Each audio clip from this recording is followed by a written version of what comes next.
The conversation usually breaks before anyone says they are done.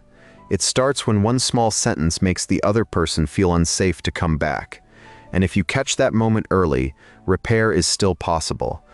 You will learn how to stop the conversation from feeling like a courtroom, because nobody opens up while they feel accused. You will learn the sentence that moves the talk from blame to honesty without pretending the hurt did not happen. And you will learn how to end the repair in a way that gives the other person a clear path back instead of another reason to pull away.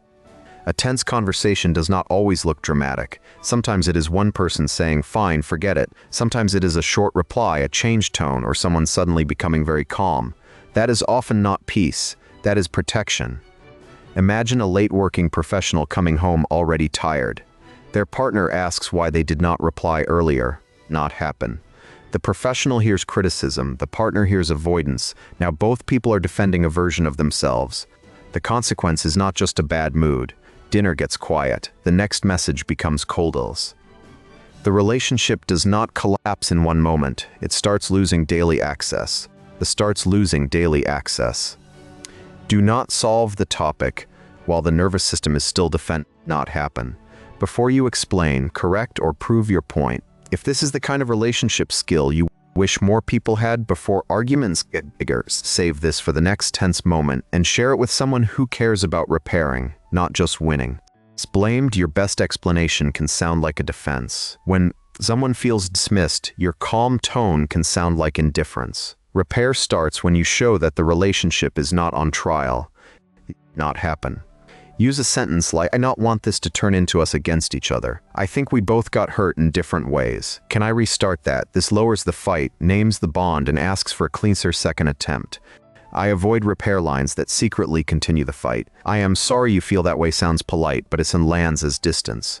"Can you calm down?" Usually makes the other person feel managed, not understood. Not happen. A repair line should reduce threat, not rename it.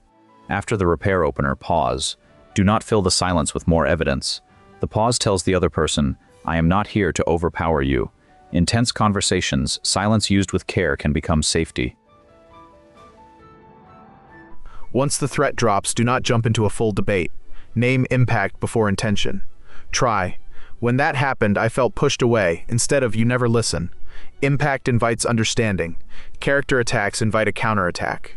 Repair does not mean taking all the blame. Not happen. It means owning your part cleanly. "I got sharp because I felt understood." You stopped. This keeps dignity on both sides. You are not surrendering. You are making the conversation safer to continue. The final move is to give the other person a clear way back. Say, "You still want to understand you. Can we try again from the part where it started going wrong?" That line matters because it does not demand instant closeness. It simply makes reconnection possible. Here is the rule to remember. Repair the safety before you repair the subject. The issue may still need solving, but the relationship needs emotional safety first. Without that, even the right point can create more distance. So the repair is simple, but not easy. Notice when protection begins, lower the threat before explaining, name impact instead of character, own your part without collapsing, and make reconnection possible. That is how a tense conversation becomes something you can return to instead of something both people avoid. Not happen. Before your next hard conversation, remember this one line: "I do not want this to become us against each other." Start there, and you give connection a chance before distance takes over. For more calm, practical ways to handle the moments that shape your relationships, stay with the channel. I will see you in the next one.